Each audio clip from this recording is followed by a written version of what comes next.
ज़रियाबा ने अपनी माँ के चेहरे पर आंसुओं के निशान देखे। वो कितनी उदास और थकी हुई लग रही हैं। मिसम ने अपनी बेचैनी बढ़ती हुई महसूस की और पूछा, क्या हुआ मामा? महरोज़ा रोती रही। हर आंसू में उनका गम और दिल टूटने का असर ज़ाहिर था। ज़रियाबा और मिसम खौफज़दा हो गए। वो जानते थे कि महरोज़ा अक्सर छोटी-छोटी बातों पर ड्रामा करती हैं और रोती रहती हैं, लेकिन ये पहला मौका था जब उन्होंने अपनी माँ को इतनी शदीद परेशानी और तकलीफ़ में देखा। वो फ़ौरन अपनी माँ को अस्पताल ले गए। चेकअप के बाद डॉक्टरों ने महरोज़ा को शदीद डिप्रेशन की तशख़ीस दी। ये खबर ज़रियाबा और मिसम के लिए शर्म और अफसोस का बायस बनी। डॉक्टर ने वजाहत की, आपकी माँ को तकरीबन 1 साल पहले से नींद और ज़हनी मसाइल का सामना करना पड़ रहा है। वो यहाँ पहले भी आई थी क्योंकि वो उदास और मायूस हैं। तब डॉक्टरों ने ज़हनी डिप्रेशन की तशख़ीस दी थी, लेकिन उन्होंने इसे संजीदगी से नहीं लिया और इलाज वक्त पर नहीं करवाया।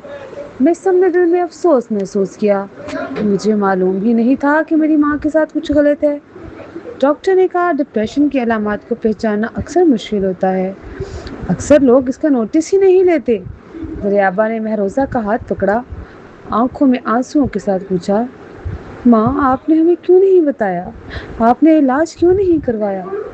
महरोज़ा ने पुरसुकून लहजे में जवाब दिया, तुम्हारे वालिद के जाने के बाद मैं खुद में नहीं रही। मैंने सोचा ये सिर्फ गम है और वक्त के साथ बेहतर हो जाऊंगी। इलाज पर पैसा खर्च करना नहीं चाहती थी। ज़रियाबा ने मजबूत लहजे में कहा, इस बीमारी का इलाज करवाना होगा और दवाएं लेना ज़रूरी है। हम किसी खतरे का मौका नहीं ले सकते।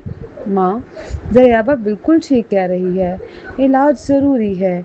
मिसम ने भी कहा। महरोज़ा ने टोक दिया, मैं ठीक हूँ सच में। दवाओं के खर्च की फिक्र ने उसे थका दिया था। मैं ठीक हो जाऊंगी, आहिस्ता आहिस्ता बेहतर महसूस करूंगी और अब और नहीं रहूंगी। बस डॉक्टर से कहो मुझे नींद की कुछ गोलियां लिख दें। ज़रियाबा ने महरोज़ा का हाथ पकड़ा और कहा, माँ आप पहले ही शदीद डिप्रेशन में हैं। महरोज़ा ने सर झुकाया और खामोश रही। शोहर के जाने के बाद वो अक्सर उदास रहती थी, नींद में मुश्किल होती और ख्वाब पे डरावने आते। फिक्र ने उन्हें घेर रखा था। वो अपने बच्चों को खोने से डरती थी और मुस्तकबिल के लिए कोई उम्मीद नहीं देखती थी। ज़रियाबा ने डॉक्टर से पूछा, क्या मेरी माँ को अस्पताल में दाखिल होना ज़रूरी है? महरोज़ा ने खर्च के बोझ को महसूस करते हुए कहा, मैं अस्पताल नहीं जाना चाहती, बस मुझे दवाएं दे दो, मैं गोलियां ले लूँगी, अस्पताल में नहीं रहूँगी। डॉक्टर ने बेबस होकर सिर्फ महरोज़ा के लिए दवाएं तजवीज़ की। वापसी घर आते हुए रास्ते में मिसम को किसी का फ़ोन आया। खुशी से चिल्ला उठा, मामा, ज़रियाबा, मैं एक लड़की को पसंद करता हूँ। आज उसने मुझे मिलने के लिए बुलाया है। आप दोनों घर वापस जाएं। आज रात मेरे लिए खाना पकाने की ज़रूरत नहीं। महरोज़ा ने खुशी के साथ कहा, चलो जाओ। मिसम ने हाथ हिलाया और निकल गया। ज़रियाबा को गुस्सा आ गया। मिसम, बस करो अपनी आवारागर्दी। महरोज़ा ने फ़ौरन ज़रियाबा का हाथ पकड़ा, रुक जाओ, अगर मिसम लड़की से नहीं मिलेगा तो बीवी कैसी लाएगा? माँ, ज़रियाबा का गुस्सा इतना बढ़ गया कि वो लरज़ने लगी। उसने अपनी मुट्ठियाँ भरी और मिसम को देखा जो कोई जिम्मेदारी नहीं समझ रहा था और गायब हो गया। आप बस इसे यूं ही बिगाड़ती रहें, ये आपके इसी लाड की वजह से बिगड़ गया है। महरोज़ा ने बेसब्री से कहा, वक्त के साथ ठीक हो जाएगा मिसम, मैं वाकई ठीक बोल रही हूँ। ज़रियाबा इन सब चीज़ों से थक गई थी। उसने महरोज़ा को अस्पताल से घर तक पहुँचाया। 2 महीने बाद ज़रियाबा ने शहबाज के बगैर ज़िंदगी में खुद को ढालना शुरू किया और रात भर के आंसू बहाकर इसे फरामोश करने लगी। लेकिन कभी कभार जब शहबाज के बारे में सोचती, इसे अभी भी गहरा गम महसूस होता था और वह अफसुर्दा हो जाती। रोज़मर्रा की ज़िंदगी वैसी ही रही, किताबें लिखना और शाया करना, महरोज़ा की देखभाल, टाइम पर दवाएं देना और बाजार के छोटे छोटे कामों के लिए जाना। महरोज़ा अब उसे किसी काम के लिए मजबूर नहीं करती थी। एक मामूल की शाम थी। ज़रियाबा रोज़ाना अपने इलेक्ट्रिक स्कूटर से घर और बाजार के दरमियान सफ़र करती। कभी कभार सब्ज़ी खरीदने और खाना पकाने के लिए मार्केट भी जाती। मगर अचानक एक अनहोनी ने सब कुछ बदल के रख दिया। उसे पुलिस से फ़ोन आया और वो पुलिस स्टेशन की तरफ दौड़ी तो उसने देखा कि मिसम के हाथों में हथकड़ियाँ थी। मिसम खौफज़दा और घबराहट में था। ज़रियाबा का दिल परेशानी से धड़क रहा था। पुलिस से मालूम हुआ कि मिसम ने किसी लड़की को छुरी मार दी थी। बेयकीनी सी आंखों से आंसू बहने लगे। दरियाबा ने मिसम से जवाब मांगा, इतना पुरतशद्दुद अमल करने की वजह क्या थी? अचानक इतना गुस्सा क्यों आया? मिसम पछतावे से बोला, इस लड़की ने मुझे धोखा दिया। मैंने उसे एक होटल के कमरे में किसी दूसरे मर्द के साथ देखा। दरियाबा प्लीज़ मेरी मदद करो, मैं जेल जाने का सोच भी नहीं सकता। दरियाबा इस पर कुछ नहीं कर सकती थी और मिसम को नहीं बचा सकती थी। जब उसे हकीकत मालूम हुई तो अब भारी दिल के साथ पुलिस स्टेशन से रवाना हो गई। मिसम जो जिंदगी में कभी कुछ भी न बन पाया, एक औरत की वजह से किसी शख्स को छुरी मार बैठा। ज़ियाबा उसकी बेवकूफ़ी पर गुस्से में थी, लेकिन साथ ही उसे उस पर तरस भी आया कि वो जेल में है। वो ज़ख्मी शख्स के ख़ानदान से माफ़ी मांगने के लिए तहाइफ लेकर अस्पताल गई, मुआवजे की पेशकश की और उनसे माफ़ी की उम्मीद की। ख़ानदान जज्बाती हो गया और अपना गुस्सा ज़ियाबा पर निकाला। मुतअद्दिद मुलाकातों के बावजूद जहाँ उसे बदसलूकी और तौहीन सहनी पड़ी, वो उनकी माफ़ी हासिल करने में नाकाम रही। 2 माह बाद मुकदमा अदालत में गया। मिसम को जानबूझकर नुकसान पहुंचाने के जुर्म में 4 साल और 7 माह की कैद की सज़ा सुनाई गई और उसे $250,000 से ज़ायद का जुर्माना दिया गया, जिसमें तिब्बी अखराजात और जज्बाती नुकसान का मुआवजा शामिल था। ज़रियाबा ने अपनी तमाम जमा पूंजी इस्तेमाल कर दी और महरोज़ा ने भी यही किया।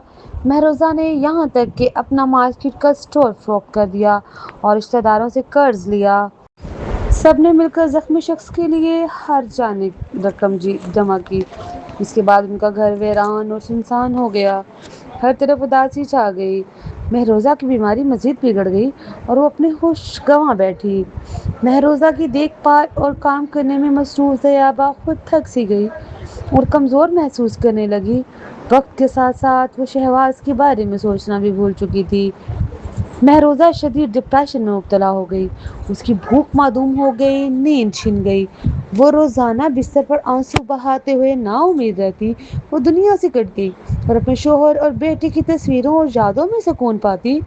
वो अक्सर घंटों कोने में बैठकर रोती रहती। ज़रियाबा हर माह कुछ $100 कैद खाने में भेजती ताकि मिसम को बेहतर खाना मिल सके। मुलाकात के दिनों में वो महरोज़ा के साथ जाकर उसे देखती।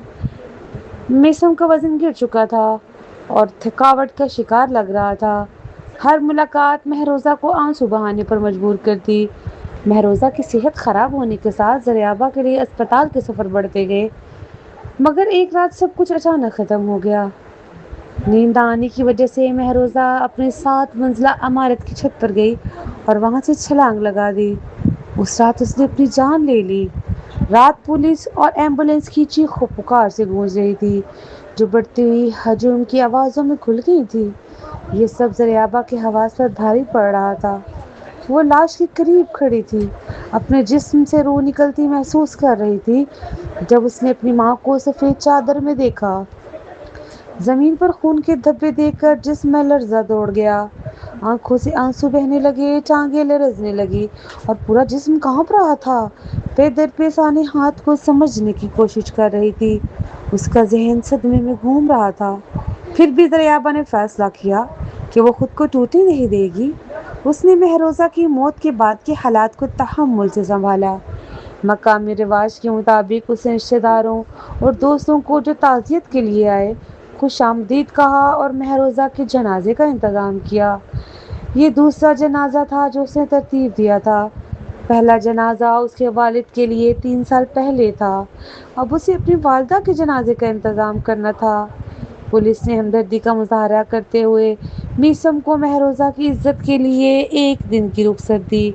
कब्र के पास मीसम के कर्ब भरे चीखों पुकार ने फ़िज़ा को लर्ज़ाखेज़ कर दिया। उसके रोने ने उसकी रूह को झंझोड़ दिया जब वो बेबसी में महरोज़ा को पुकार रहा था। मायूसी में उसने खुद को मारा और दिल शिकस्ता होकर रोता रहा, मगर वो महरोज़ा को इसकी अबदी नींद से वापस नहीं ला सकता था। रिश्तेदारों ने ज़रियाबा की तारीफ़ की कि उसने जनाजे की कार्रवाइयों से लेकर घर के मामला तक सब कुछ तन्हा किस तहम्मुल के साथ संभाला। जनाजे के बाद मिसम वापस कैद खाने चला गया। ज़रियाबा ने महरोज़ा के अहम सामान को एहतियात से पैक किया और अलमारी में रख दिया। پھر ماں کے کمرے کو صاف کیا۔ جب وہ ختم ہوئی وہ مکمل طور پر تھک چکی تھی۔ کام ختم کر لینے کے بعد زریابا مہروزہ کے کمرے میں واپس گئی۔ وہ اس بستر پر لیٹ گئی جہاں اس کی ماں پہلے سوتی تھی۔ اپنے آپ کو لپیٹتے ہوئے آنکھیں بند کی تاکہ کچھ آرام ملے۔ کمرہ اندھیرے اور خاموشی میں ڈوبا ہوا تھا۔ اکیلے گھر میں زریابا کی تھکن اس پر بھاری تھی اور وہ پرسکون نیند کے لیے ترس رہی تھی۔ پھر بھی جب بھی وہ آنکھیں بند کرتی آنسو بے قابو ہو کر بہنے لگتے۔ اپنے جذبات پر قابو پانے کی کوشش کرتے ہوئے اس نے اپنی مٹھی مضبوطی سے بند کی۔ دل کی تکلیف سے اس کا وجود لرزنے لگا۔ اس کے آنسو چہرے سے ٹپک کر تکیے کو تر کر گئے اور رونے کے دوران اس کا جسم ہل رہا تھا۔ رات کے گزرنے کے ساتھ زریابا کے رونے کی آواز شدید اور زیادہ افسردہ ہو گئی۔ وہ اس قدر روتی رہی کہ سانس لینے میں دشواری ہونے لگی۔ آخر کار جذبات کے طوفان سے بے ہوش ہو گئی اور نیند میں سکون پایا۔ اگلے چند دنوں میں زریابا نے گھر کے ہر کونے کو احتیاط سے صاف کیا، یہاں تک کہ سب کچھ چمکنے لگا اور تمام سامان کارڈ بورڈ کے بکسوں میں ڈال دیا۔ اس نے بڑے فرنیچر کے اوپر سفید کپڑے ڈال دیے۔ سب کچھ ترتیب میں آنے کے بعد اس نے اپنا سامان باندھا۔ صرف ایک فون، لیپ ٹاپ اور ایک سوٹ کے ساتھ لے کر اس نے ٹرین کا ٹکٹ خریدا اور شہر چھوڑ دیا بغیر پیچھے مڑ کر دیکھے۔ زریابا نے ایک نئے سفر کا آغاز کیا۔ ٹرین مختلف اسٹیشن پر رکتی، نئی جگہوں اور شہروں کے مناظر سے لطف اندوز ہوتی۔ سفر کے دوران اس نے بہت سی کتابیں لکھی۔ گرمیوں میں سمندر کی خوبصورتی، خزاں کے موسم کے پیلے میدان اور سردیوں میں برف سے ڈھکے پہاڑوں کی خوبصورتی کو اپنے لفظوں میں پرو کر خود کو غرق کیا۔ وہ کبھی سڑک کے کنارے کیمپ لگاتی، مویشیوں اور بھیڑوں کی ریوڑ کے ساتھ چلتی، جنگلی پھلوں کی کھٹاس چکھتی اور ندیوں کے تازہ میٹھے پانی سے پیاس بجھاتی۔ زریابا درجنوں شہروں سے گزری اور مختلف رنگ و نسل کے لوگوں سے ملی جن کی اپنی دلچسپ زندگیاں اور کہانیاں تھیں۔ ان سب میں مختلف اختلافات کے باوجود زندگی کے لیے گہری محبت اور مستقبل کے لیے امید بھرا جذبہ مشترک تھا۔ ان ملاقاتوں کے ذریعے زریابا نے آہستہ آہستہ اپنی بے سکونی کو قابو میں کیا۔ اس نے اپنی ذات کو مضبوط بنایا، ماضی کے گلے شکوے چھوڑے اور اپنی موجودہ زندگی کے لمحات کی قدر کرنے کا فیصلہ کیا۔ وقت تیزی سے گزرا اور ایک سال بیت گیا۔ بہار دوبارہ آ گئی۔ زریابا اپنے اگلے مقام فیونیشیا میں پہنچ چکی تھی اور اس کے وہاں آنے کی دو اہم وجوہات تھیں۔ پہلی یہ کہ اسے ایک ماہ بعد اپنی کتاب کی رونمائی کے پروگرام میں اپنے قارئین سے روبرو ملاقات کرنی تھی اور کتاب پر دستخط کرنے تھے۔ دوسری وجہ یہ تھی کہ مہروانی اور نیو فیونیشیا میں شادی کرنے والے تھے۔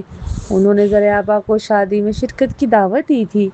جیسے ہی زریابا اپنے ہوٹل پہنچی اسے مہروانیہ کا پیغام ملا: زریابا، کیا تم میری برائڈس میڈ بنو گی؟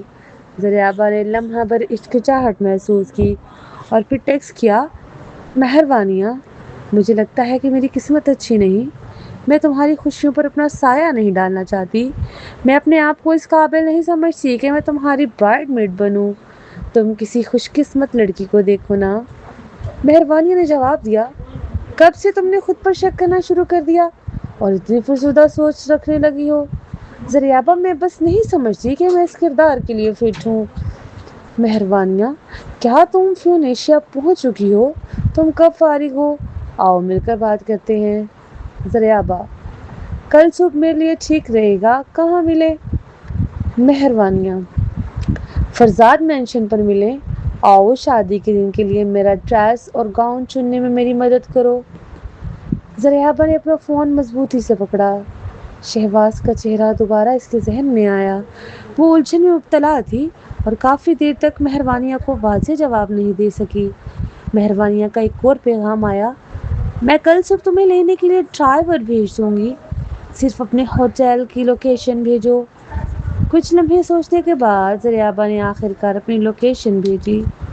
اس نے فون کو کنارے رکھا اور بالکنی کی طرف چل دی۔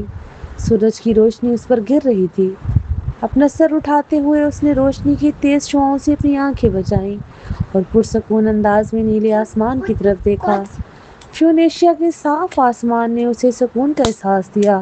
اگلی صبح 9 بجے زریابا اس کار میں سوار ہوئی جو مہروانیہ نے فرزاد مینشن پہنچانے کے لیے ترتیب دی تھی۔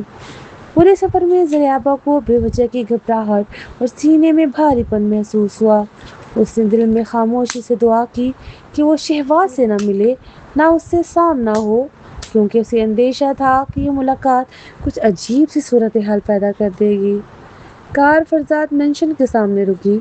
زریابا نیچے اتری اور ایک شاندار باغ دیکھا جس میں سفید زینیاں اور چولپ کے پھول کھلے ہوئے تھے۔ یہ خوبصورت پھولوں کے سمندر کی مانند لگ رہا تھا۔ اس نے ہلکی سی مسکراہٹ دی اور حسد کا ایک تڑپ محسوس کیا۔ یہ مہروانیہ کے پسندیدہ پھول تھے اور واضح تھا کہ میرواز نے اس باغ میں خاص محنت کی تھی۔ جیسے ہی زریابا نے باغ میں ادھر ادھر نگاہ ڈالی، اس کی آنکھیں قریب کے میپل کے جنگل کی طرف گئیں۔ باہر کی ہلکی ہوا نے اسے غیر متوقع سردی دی اور اسے عجیب سا غمگین محسوس کروایا۔ اس نے نرم انداز میں آہ بھری اور داخلے کی چند سیڑھیاں چڑھنا شروع کی۔ اسی وقت اندر سے ایک مانوس مردانہ آواز آئی، آج میرا شیڈول بہت مصروف ہے، میں چھٹی نہیں کر سکتا۔ اگر تمہیں کوئی ضروری کام نہیں تو میں نکل رہا ہوں۔ شہباز پلیز تھوڑا اور رک جاؤ۔ دو لوگ گھر سے باہر نکلے، ایک دوسرے کے پیچھے۔ زریابا کے قدم رک گئے جب اس نے انہیں دیکھا۔ شہباز اور مہروانیہ بھی رک گئے جب انہوں نے ایک دوسرے کو دیکھا۔ زریابا اور شہباز کی نظریں ملیں اور ایسا محسوس ہوا جیسے وقت خود تھم گیا ہو۔ اچانک شہباز سے ٹکرانے نے زریابا کو حیران کر دیا۔ اس کا دل تیز دھڑکنے لگا اور وہ کچھ گھبراہٹ محسوس کرنے لگی۔ اس نے گرم جوشی سے مسکراتے ہوئے سلام کیا اور شہباز کی شدید نظریں دیکھ کر اس کے ہاتھ خود بخود مٹھی میں بندھ گئے۔ ایک سال بعد زریابا کو اپنے سامنے دیکھ کر شہباز کا دل بے قابو دھڑکنے لگا۔ وہ اب بھی سحر انگیز اور پرکشش لگ رہی تھی، مگر اس کی آنکھوں میں غم کی ایک جھلک تھی جو ایک نئی پختگی کی نشاندہی کر رہی تھی۔ وہ ویسی ہی تھی جیسی پہلے تھی، مگر کچھ بدل گئی تھی۔ اس کی مسکراہٹ میں خالی پن تھا، وہ پرسکون ہو کر بھی الجھی سی تھی۔ زریابا، مہروانیہ خوشی سے پکاری۔ وہ جلدی سے زریابا کی طرف دوڑی اور اسے گرم جوشی سے گلے لگا لیا۔ زریابا نے بھی گلے کا جواب دیا۔ مہروانیہ، کتنا عرصہ گزر گیا ملے بغیر، واقعی میں کتنے سال گزر گئے۔ مہروانیہ پیچھے ہٹی اور زریابا کو اوپر سے نیچے تک دیکھا۔ تم پہلے سے بھی زیادہ خوبصورت ہو گئی ہو۔ زریابا شرماتے ہوئے سر جھکائے مسکراتی رہی، خاموش رہی۔ شہباز احتیاط سے زریابا کے قریب آیا۔ اس کی آواز نرم اور پر اثر تھی۔ زریابا، کیسی ہو؟ بہت ٹائم بعد ملاقات ہو رہی ہے ہماری۔ زریابا نے اس سے نظریں نہیں ملائی۔ وہ اپنا سر جھکائے بولی، ہاں واقعی کافی وقت ہو گیا۔ ان کے درمیان فاصلے میں ہلکی سی دوری اور شرمندگی کی جھلک تھی۔ شہباز نے نرم انداز میں آہ بھری اور ایک قدم آگے بڑھانے میں ہچکچاہٹ محسوس کی۔ اچانک اسے احساس ہوا کہ مہروانیہ نے کیوں اتنا اصرار کیا تھا کہ وہ آج چھٹی لے لے اور کام پر نہ جائے۔ مہروانیہ نے چپکے سے شہباز کی طرف دیکھا۔ اس کے چہرے پر ایک معنی خیز مسکراہٹ پھیل گئی۔ زریابا کا ہاتھ پکڑتے ہوئے اس نے اسے گھر کی طرف لے جانا شروع کیا۔ آؤ اندر۔ زریابا، تقریباً 2 سال ہو گئے، مجھے تم سے بہت باتیں کرنی ہیں۔ زریابا مہروانیہ کے پیچھے اندر گئی جبکہ شہباز دروازے پر ہاتھ کمر پر رکھے کھڑا رہا۔ وہ آسمان کی طرف دیکھ رہا تھا جیسے زمین سے جکڑا ہو۔ اس نے گھر کی طرف نظریں ڈالی، اندر جانے کی خواہش اور پیچھے ہٹنے کی ہچکچاہٹ کے درمیان پھنس گیا۔ جیسے ہی وہ چند قدم آگے بڑھانے میں کامیاب ہوا، مہروزہ کی تصویر اس کے ذہن میں آئی جو اس سے فریاد کر رہی تھی۔ اس یاد سے اس کے دل میں تیز درد ہوا۔ اس نے مٹھیاں کس لیں اور دوبارہ نظریں ہٹا لی۔ وہ 1 سال سے اس کیفیت سے گزر رہا تھا اور تھوڑا سا انتظار کرنے سے کچھ زیادہ فرق نہیں پڑتا۔ دل سے شہباز جانتا تھا کہ زریابہ اپنی زندگی میں آگے بڑھ جائے گی۔ اس نے اپنی گاڑی میں بیٹھ کر تیز رفتاری سے روانہ ہو گیا۔ جیسے ہی زریابہ نے لیونگ روم میں قدم رکھا، وہاں پوری فیملی کے لوگ موجود تھے۔ اس کی آمد پر ہر چہرے پر خوشی کی لہر دوڑ گئی۔ زریابہ، فریحہ اپنے نشست سے اٹھی اور خوشی سے اس کی طرف دوڑی۔ اس نے زریابہ کے ہاتھ تھامے اور چہرے پر مسکراہٹ سجائی۔ کیا یہ واقعی تم ہو زریابہ؟ فریحہ میڈم، کیسی ہیں آپ؟ فریحہ نے شائستگی سے کہا۔ تقریباً 2 سال ہو گئے ہیں جب ہم آخری بار ملے تھے، ہے نا؟ لیکن لگتا ہے جیسے بہت وقت ہو گیا ہو۔ میں تمہیں بہت یاد کرتی رہی، تم ہمارے پاس کیوں نہیں آئی؟ فریحہ زریابہ کے لیے خاص محبت محسوس کر رہی تھی۔ زریابہ کی مدد سے شہباز اپنی مشکل گھڑی میں سنبھال سکا تھا۔ وہ زریابہ کو صوفے کی طرف لے گئی، جہاں زریابہ نے باقی سب سے شائستگی سے ملاقات کی۔ زریابہ، تم کہاں کام کرتی ہو؟ غالب نے پوچھا۔ زریابہ نے شرمیلی مسکراہٹ کے ساتھ جواب دیا، میرا کام ایسا ہے کہ میں کہیں سے بھی کر سکتی ہوں، بس اسے اپنے ساتھ لے جاتی ہوں۔ غالب انکل، زریابہ ایک ناول رائٹر ہے، وہ کتابیں لکھتی ہے۔ مہروانیاں بات میں شامل ہوئی۔ سمجھ گیا۔ غالب مسکرایا، یہ تو کافی آسان لگتا ہے۔ زریابہ نے سر ہلایا، ہاں یہ واقعی آسان ہے۔ مہروانیہ نے زریابہ کا ہاتھ تھامتے ہوئے پوچھا، ابھی کہاں ٹھہری ہوئی ہو؟ ایک ہوٹل میں۔ میری شادی چند دن میں ہے، ہوٹل میں رہنا تمہارے لیے مشکل ہوگا، کیوں نہ ہمارے گھر رک جاؤ، ہمارے پاس کافی گیسٹ روم ہیں۔ مہروانیہ نے شہباز اور زریابہ کو قریب لانے کے لیے بہت محنت کی تھی۔ وہ عام طور پر کام میں مصروف رہتی تھی اور شادیاں طے کرنے کا زیادہ وقت نہیں ملتا، لیکن یہ شادی کی چھٹی ایک بہترین موقع تھی۔ زریابہ نے فوری طور پر سر ہلایا، میں اس سے پہلے کہ وہ بات ختم کر پاتی، فریحہ نے مداخلت کی، ہاں بالکل، ہمارے ساتھ رہو، یہ زیادہ آسان رہے گا، تمہارا خرچہ بھی بچے گا اور تم اکیلے محفوظ بھی رہو گی۔ ایک جوان لڑکی کا اکیلے ہوٹل میں رہنا بہت خطرناک ہے۔ شکریہ میڈم فریحہ، لیکن میں ہوٹل میں ٹھیک رہوں گی، زریابہ نے جواب دیا۔ اس کے دل میں تھوڑی گھبراہٹ چھائی ہوئی تھی۔ 1 سال گزر چکا تھا جب اس نے شہباز کو آخری بار دیکھا تھا۔ اسے یہ بھی نہیں معلوم تھا کہ وہ شادی شدہ ہے یا نہیں۔ شاید یہاں کوئی یہ بھی نہ جانتا ہو کہ وہ پہلے سے شہباز کی گرل فرینڈ تھی۔ یہاں رہنا اس کے لیے بہت عجیب اور بے آرام محسوس ہوتا تھا۔ زریابہ، براہ کرم یہاں رہو، مہروانیہ نے التجا کی، زریابہ کی بازو پکڑتے ہوئے۔ میں شادی کی تیاری میں مصروف ہوں اور بہت کچھ کرنا ہے۔ اگر تم یہاں رہو گی تو مجھے کچھ مشورہ دے سکتی ہو اور میں زیادہ دباؤ محسوس نہیں کروں گی۔ مہربانیہ، میں نے کبھی شادی نہیں کی، اس لیے مجھے ان چیزوں کا تجربہ نہیں ہے۔ زریابہ بے یقینی اور اضطراب میں مبتلا ہو گئی۔ ان کی مہربانی کو ٹھکرا دینے کی کوشش کرتے ہوئے ان کا جوش اس پر بھاری پڑ رہا تھا۔ فریحہ کھڑی ہوئی اور پیچھے کھڑی نوکرانی سے کہا، مس لامیس کے لیے کمرہ تیار کرو۔ جی میڈم، نوکرانی نے جواب دیا اور اوپر کی طرف بڑھ گئی۔ ظاہری طور پر گھبرائی ہوئی زریابہ تیزی سے کھڑی ہوئی، واقعی ٹھیک ہے، میں ہوٹل میں رہوں گی۔ ہوٹل میں؟ بالکل نہیں، تم ہمارے ساتھ رہو گی، مہروانیہ نے اصرار کیا اور زریابہ کا ہاتھ پکڑ کر اوپر لے گئی۔ آؤ میں تمہیں اپنی شادی کا لباس اور گاؤن دکھاتی ہوں۔ بالکل بے بس محسوس کرتے ہوئے زریابہ نے فریحہ اور غالب کی طرف دیکھا اور سر ہلایا۔ بالکل بے بس محسوس کرتے ہوئے زریابہ نے فریحہ اور غالب کی طرف دیکھا اور سر ہلایا۔ میڈم فریحہ، مسٹر فرزاد، میں مہروانیہ کے ساتھ اوپر جاتی ہوں۔ چلو جاؤ، فریحہ نے بڑی مسکراہٹ کے ساتھ کہا۔ مہروانیہ نے زریابہ کو ایک کمرے میں لے جا کر واک ان کلازٹ سے ایک شادی کا لباس اور شام کا گاؤن نکالا۔ شاندار شادی کا لباس زریابہ کی نگاہوں کو پکڑ گیا اور وہ حیرت زدہ رہ گئی۔ کتنا خوبصورت ہے، زریابہ نے حیرت سے کہا۔ یہ اتنا نفیس اور دلکش تھا کہ اس نے ہاتھ لگانے کی ہمت نہیں کی۔ ڈرتی تھی کہ کہیں وہ کچھ خراب نہ کر دے جو اس کے بس کی چیز نہ ہو۔ مہروانیہ خوشی سے مسکرائی، اس کا چہرہ خوشی سے روشن تھا۔ میرواز نے خاص طور پر میرے لیے تیار کروایا تھا، जनरल फरजाद वाकई तुम्हारे लिए बहुत अच्छे हैं, ज़रियाबा ने कहा। मेहरबानिया ने शादी का लिबास और गाउन बिस्तर पर रख दिया। फिर वो ज़रियाबा की तरफ बढ़ी और आहिस्ता से उसका बाजू पकड़ लिया। करीब झुककर उसने ज़रियाबा के कान में सरगोशी की। ज़रियाबा, क्या तुम्हें शहवाज में बिल्कुल दिलचस्पी नहीं है? ज़रियाबा के चेहरे पर उदासी छा गई और उसका मिजाज गमगीन हो गया। उसके जहन में शहवाज के वो अल्फाज गूंजने लगे जो उसने एक बार कहा था।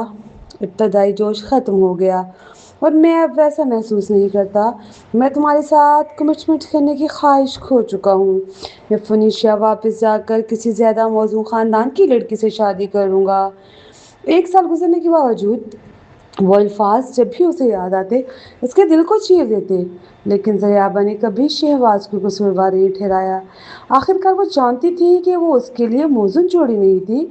वो अपने मकाम से आगाह थी और समझती थी कि जब मोहब्बत ख़त्म हो जाए तो रिश्ता ख़त्म करना धोखे देना या इश्कबाजी करने से बेहतर है।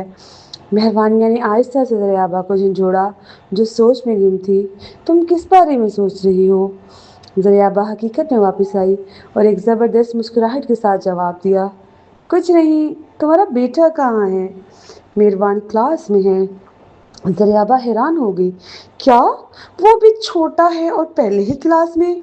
ये प्ले ग्रुप की क्लास है।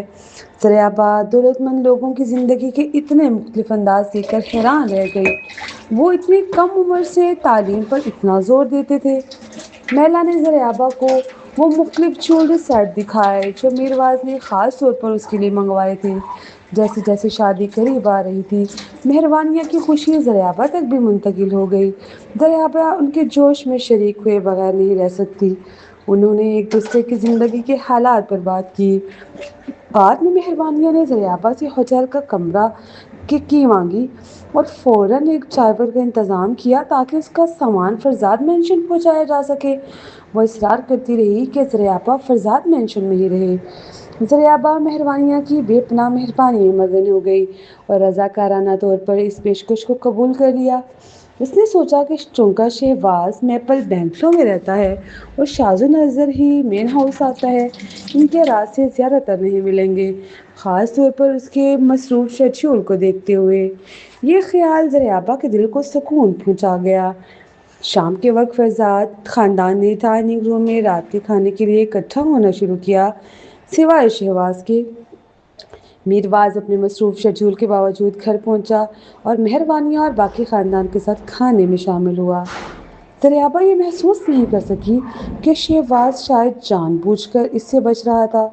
उनका तल्लुक अब थोड़ा सा अजीब व गरीब हो चुका था। फरजाद ख़ानदान बहुत बड़ा था और शहबाज के कई भाई थे। इनमें से तकरीबन सब शादीशुदा थे और एक या दो बच्चे थे, जबकि शहबाज अभी भी अकेला था। शहबाज 1 साल पहले तलाक ले चुका था और हाल ही में दोबारा शादी कर चुका था।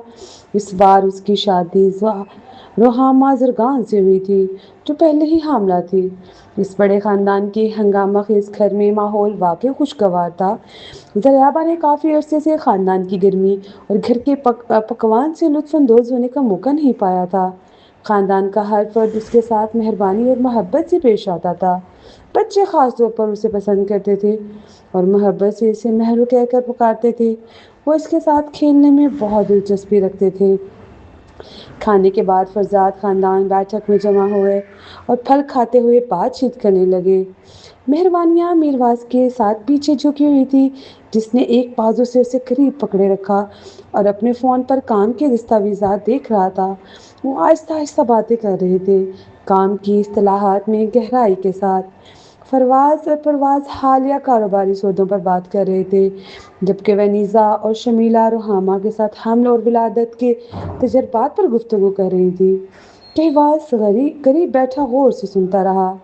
दरिया असना, गालिब और फ्रीहा अपने पोते पोतियों के साथ वक्त गुजार रहे थे। ख़ानदान के ही इस महंग माहौल ने ज़रियाबा के दिल में रश्क भर दिया। अपनी सूरत हाल के बारे में सोचकर उसे कड़वाहट महसूस हुई। काफ़ी अरसे बाद उसे मौसम याद आया और अचानक उसकी कमी महसूस हुई। उसने आहिस्ता से सर झुका लिया और दिल में एक सोजिश महसूस की। अब रात हो गई है, शहबाज अभी तक क्यों वापस नहीं आया? फ़रीहा की आवाज़ में बेचैनी की झलक थी, जैसे वो दरवाजे की तरफ देख रही हो। ज़रियाबा चौंक कर फरीहा की तरफ देखने लगी। शहबाज यहाँ रहता है? क्या वो मिप्पल घर में नहीं रहता? ज़रियाबा परेशानी से पूछने लगी। फरीहा ने मुस्कुराते हुए कहा, उसकी बीमारी ठीक होने के बाद वो वापस यहाँ आ गया है। ज़रियाबा का दिल अचानक जोर से धड़कने लगा। उसने अपने कपड़ों को मजबूती से पकड़ा और अपने फैसले पर पछतावा महसूस किया। उसी वक्त मेहरबान ज़रियाबा की तरफ दौड़ता हुआ आया। उसका प्यारा चेहरा मासूमियत से भरा हुआ था। उसकी बड़ी साफ आंखें झपक रही थीं और उसने एक लॉलीपॉप हाथ में पकड़ा हुआ पेश किया। ज़ेरी, लॉलीपॉप। ज़रियाबा ने मुस्कुराते हुए सर हिलाते हुए नर्म आवाज़ में कहा, शुक्रिया, अभी मुझे खाना नहीं है, मेरे पास बहुत है। मीरवान ने कहा और लॉलीपॉप ज़रियाबा के हाथ में दे दी। ज़री के लिए। ज़रियाबा की मुस्कुराहट नरम रही। शुक्रिया मेरू, लेकिन अभी वाकई मेरा दिल नहीं चाहता। मीरवान ने लॉलीपॉप मुंह में डाल लिया और उसका मज़ा चखा। अचानक दरवाजे की तरफ मीरवान की तवज्जो गई। छोटे छोटे तेज कदम उठाते हुए मीरवान दरवाजे की तरफ दौड़ा। उसने लॉलीपॉप मुंह से निकालकर हाथ में पकड़ लिया। चाचू, चाचू, शहबाज चाचू। शहबाज ने अपने जूते उतार कर झुक कर मीरवान को उठाया, उसे मोहब्बत भरी नज़र से देखते हुए। फिर से लॉलीपॉप? ये तुम्हारे दांतों के लिए अच्छा नहीं है, शहबाज नाखुश होकर बोला। मीरवान ने तेजी से लॉलीपॉप चाचू शहबाज के मुंह की तरफ बढ़ा दिया। चाचू शहबाज, आप ले। शहबाज मीरवान के ज़्यादा चीनी खाने और दांतों में कैविटी के खतरे के बारे में फिक्रमंद था, इसलिए वो लॉलीपॉप लेने से पहले दोबारा सोचने लगा। मीरवान उदास सा लग रहा था। उसके होंठ के कोनों से लग रहा था जैसे वो तकरीबन रोने वाला हो। शहबाज ने भौहें चढ़ाई। क्या तुमने मुझे देने की कोशिश नहीं की थी? मीरवान ने होंठ सकेड़े। ये ज़री की मिठाई है। ज़री? शहबाज रुक गया और अपनी नज़रें लिविंग रूम में सोफे की तरफ मोड़ दी। ज़रियाबा ने मुख्तसर लम्हे के लिए उसकी निगाह से मुलाकात की, फिर फ़ौरन नज़र हटा ली। उसकी जिस्मानी हरकत अंदरूनी इज़्तिराब और परेशानी से भरी हुई थी। ज़रियाबा को सोफे पर बैठा देखकर शहबाज ने आराम से मीरवान को ज़मीन पर खड़ा कर दिया। उसने लॉलीपॉप मुंह से निकालकर सख्त निगल लिया। शहबाज वापस आ गया? शहबाज, आज तुम इतनी देर से क्यों आए? क्या काम में मसरूफ थे? शहबाज, क्या ये ठीक होगा अगर ज़री हमारे यहाँ ठहरे? क्या तुम्हारी तबीयत ठीक है? शहबाज अपने ख़ानदान के शोर गुल में एक लफ्ज़ भी समझ नहीं पा रहा था। उसने ज़रियाबा की तरफ शिद्दत भरी निगाह से देखा, जैसे सांस लेना भूल गया हो, और दिल ज़ोर ज़ोर से धड़क रहा था। मेहरबानिया ने मीरवाज के करीब झुकते हुए हल्की हंसी अपने हाथ से दबाकर सरगोशी की। मीर, क्या तुमने देखा कि शहबाज उसे कैसे देख रहा है? साफ जाहिर है कि वो इसके लिए दिल खो बैठा है। मीरवाज मोहब्बत भरी मुस्कुराहट के साथ हंस पड़ा और उसका सर सहलाते हुए बोला, शायद तुम्हें दूसरे लोगों की निगाहों पर तवज्जो देने के बजाय मेरी तरफ देखना चाहिए। चलो, उनके लिए मोहब्बत का पुल बांधे। मेहरबानिया ने तजवीज़ पेश की। उन्हें छोड़ दो, देखते हैं वक्त क्या लाता है, मीरवाज ने जवाब दिया। लेकिन मीरवाज ने नरमी से मेहरबानिया का सर पकड़कर इसे अपने करीब खींच लिया और सरगोशी में बोला, ज़बरदस्ती वाले तल्लुकात शाज़ो नादिर ही खुशगवार ख़त्म होते हैं। लगता है तुम्हारी दोस्त को इतनी दिलचस्पी नहीं जितना तुम सोचती हो। मेहरबानिया ने हार मानते हुए आह भरी। उसकी आवाज़ में तिल्खी की छाप थी। लगता है तुम्हें अपनी आंखों का मुआयना करवाना चाहिए। मीरवाज ने कंधे उचका दिए। उसके चेहरे पर हैरत की लकीरें थी। शहबाज लाउंज में आया और सोफे पर ज़रियाबा के बिल्कुल सामने बैठ गया। बैठते ही उसने खामोशी से उसका मुशाहिदा किया। ज़रियाबा बेचैनी महसूस करने लगी, जैसे हर लम्हे कुछ हो सकता हो। नरमी और सुकून भरी आवाज़ में शहबाज बोला, ज़रियाबा। ज़रियाबा का दिल नाम की अचानक आवाज़ सुनकर एकदम धड़का। उसने शहबाज की निगाह के साथ नर्वस अंदाज में मुलाकात की और पुरसुकून होने की कोशिश करते हुए बोला, जी, तुम्हारे मामा और मिसम खैरियत से हैं? शहबाज ने शाइस्तगी से पूछा, जिस पर कमरे के बाकी सब लोग तजस्सुस से देखने लगे। ज़रियाबा बेबस महसूस करने लगी। ये सवाल इतने लोगों के सामने सुनकर वो जवाब देने के काबिल नहीं थी। उसने उदासी ने उसे घेर लिया, लेकिन उसने खुद पर काबू पाते हुए कहा, दोनों ठीक हैं। بولنے کے بعد اس نے اپنا سر جھکا لیا، آنکھوں میں آنسو آ گئے، ایسی وجوہات سے جو وہ خود بھی واضح طور پر بیان نہیں کر سکتی تھی۔